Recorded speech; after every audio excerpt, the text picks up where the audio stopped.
Hey guys, I'm Njeri. I am a journalist. I want to share with you my experience on the impact of a toxic relationship with a parent. And this is my story.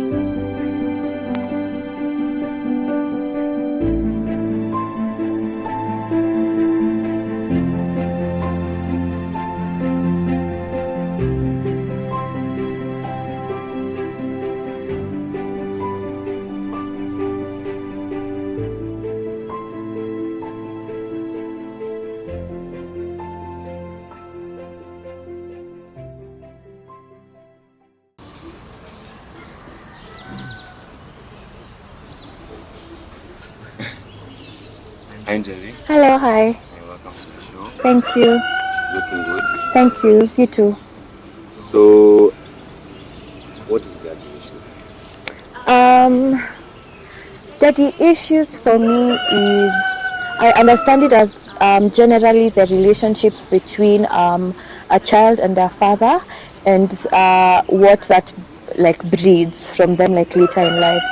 So in presence, if the dad wasn't a good example really, or if in absence the dad wasn't there, I think it just breeds the title daddy issues. Yeah. Have you yourself experienced daddy issues? Yes, I have. Daddy issues for me was absenteeism. My dad wasn't there growing up, and when he was, it wasn't quite fun times and great hits really. Yeah. So, you're in daddy issues, and you said you've gone through that. Yeah. What can you say are the challenges that you faced, especially now, the interaction with men? Yeah. For example, how does that come about, interaction with men? What can you say you have challenges, knowing that your father you've never had a father figure in your life? Yeah. What can you say? The challenges. Interacting with men in general. Yeah. So daddy issues for me impacted me in different ways, different challenges. Number one, I find it quite hard to interact with men at first. I always have this kind of wall of I'm conscious about how I interact. When I'm with women, it's my safe space. I'm talking, it's fun, but it's I make a conscious effort of, oh my God, what am I doing? Oh my God, how am I being seen by this man? Oh my God, will this man attack me, or either emotionally or mentally, even physically, so to speak. I think I have the fear, a general fear of just the male interaction with men and just the male species in general. Yeah. Another issue was probably my dating life. I can't say that it's how I deal with issues is not a safe way of dealing with men, because I interact with men, but I just don't, it's not a safe way, and I tend to implode and kind of pour those issues on my significant other. Yeah. So, one of the challenges, can you kind of explain the background relationship you had with my father? Yeah. Scenarios where you think it was a challenge for you, even maybe you're trying to come out, or trying to show yourself. Yeah. With that effort that a child puts. Yeah. Speaking from experience, so where can you give scenarios of the background relationship you have? My father. Okay, so my father is a father of 4 kids. I am the last born. He was there for my 2 sisters and my brother, and while he was present, he was quite violent, emotionally and physically abusive, and mentally to some extent. And so he was quite violent and very, I don't know if there's no better word for this, but he was promiscuous. Yeah. So well, he left immediately, after I was born. Maybe I was conceived. That's when he left the picture. So all my life I was raised by my mom. So that absenteeism of seeing a father present, a father figure, a man who loves you unconditionally, that lacked. I had Did you get to talk with him? that's it. I really I haven't like genuinely I've talked to my dad like twice in my life, and like once when I was younger, I remember my mom telling me, I told him like I'm young, I'm like 4 years old, and he's come to visit us, like I think just meant the bridges or whatever, and I'm like, you go, nobody wants you here. And that's a 4-year-old speaking to her father. You get what I mean? It just became so normal.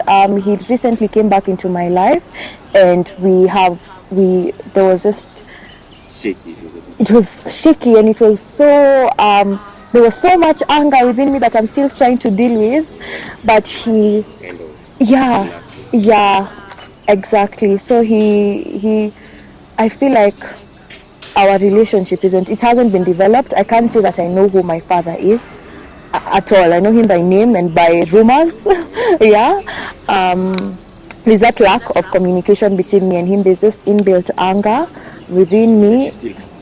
I still have up to now, and I really, really want to work on it. Are you like learning to communicate? I think when I see I hurt people I love, or when I see it impact my relationships that I care about in the wrong way, that's when I consciously make an effort of I am the way I am because of probably the impact he had on me, and I consciously say that it's not I shouldn't like it's not an excuse to treat people I love the wrong way.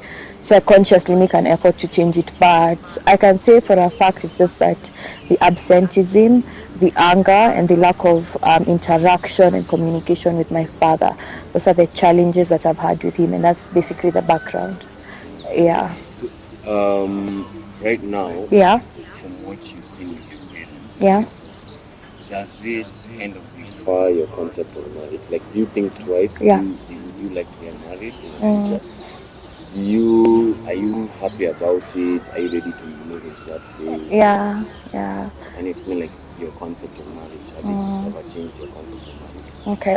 So the impact that this has had on me with my concept of marriage is I think I want to do better. It's always been my dream. Like I am an idealist. I want a big house with 5 kids, 3 dogs, a good husband, a good job, and I think not having. I can't complain at all about my background. I was raised in the best way possible by my amazing mom. Shout out to you, mom.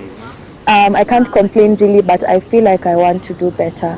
I always say this, like with when I'm looking for a significant other, I need to be with someone who wants to have to who has a picture in the mind of being a father and being a husband to somebody. So I think my concept of marriage has been impacted positively. It's my goal to do better for my children, to not continue the cycle. You get what I mean? Yeah. Yeah. And I had a question.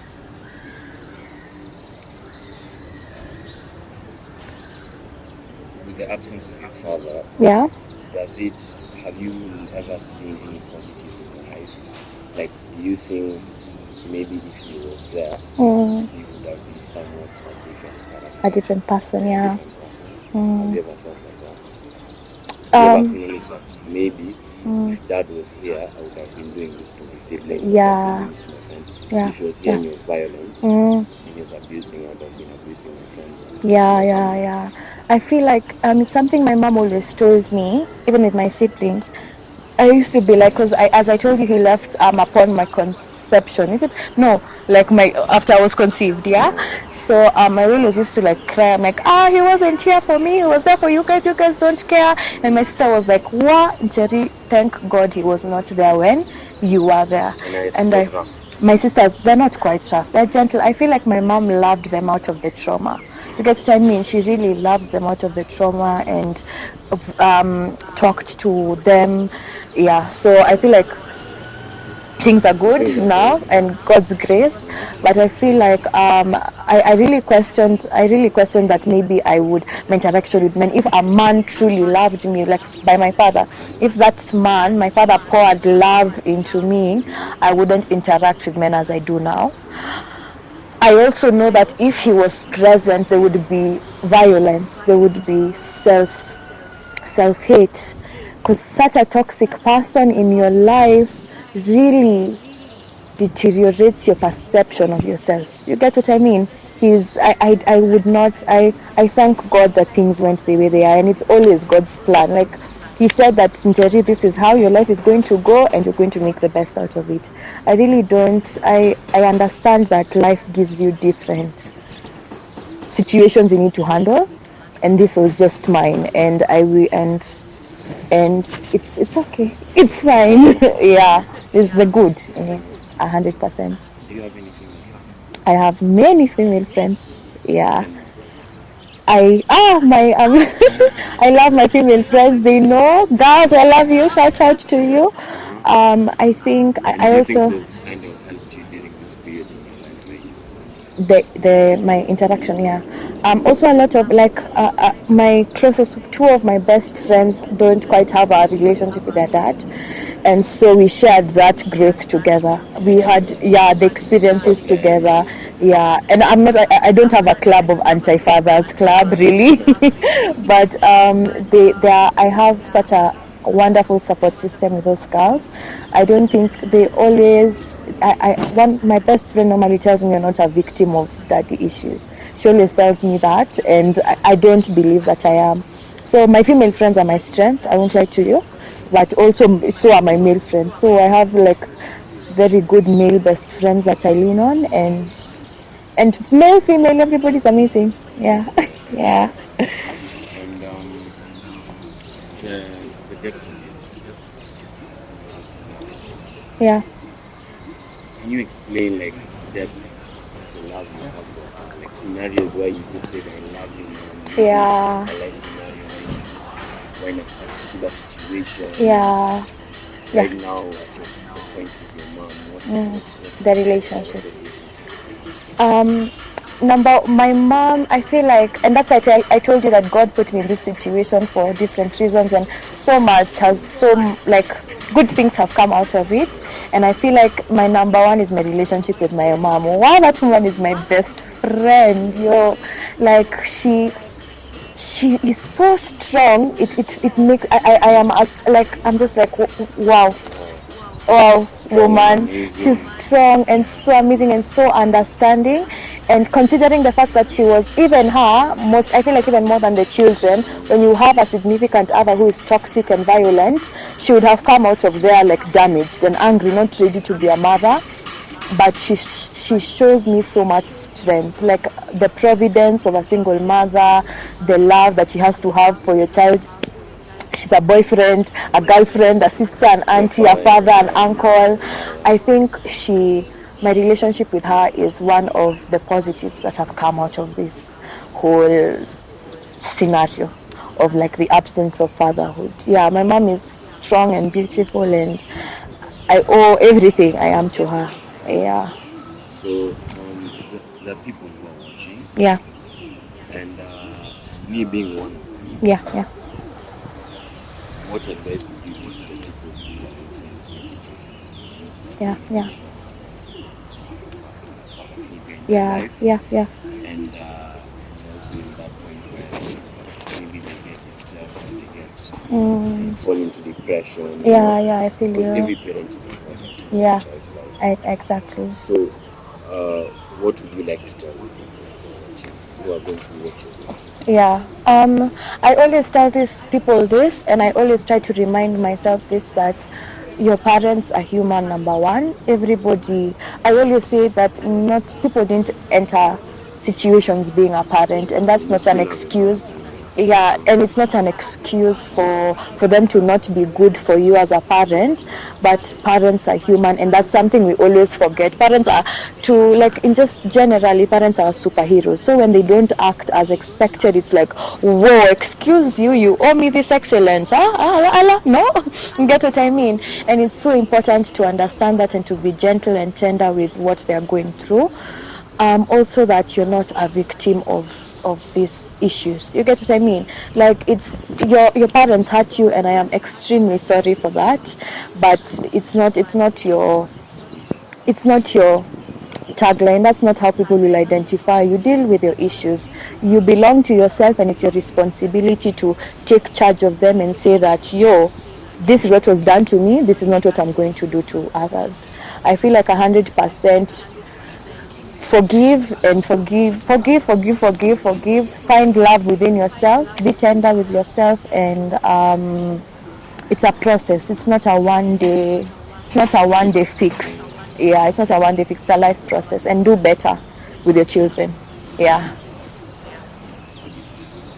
I feel like I've talked a lot. I feel like I've answered too. I've talked so much. Yeah. Yeah, but thanks for coming. Yeah, you're welcome. Thank you for having me.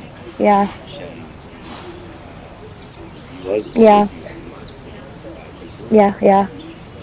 Appreciate you. Okay. Thank you for having me. Bye.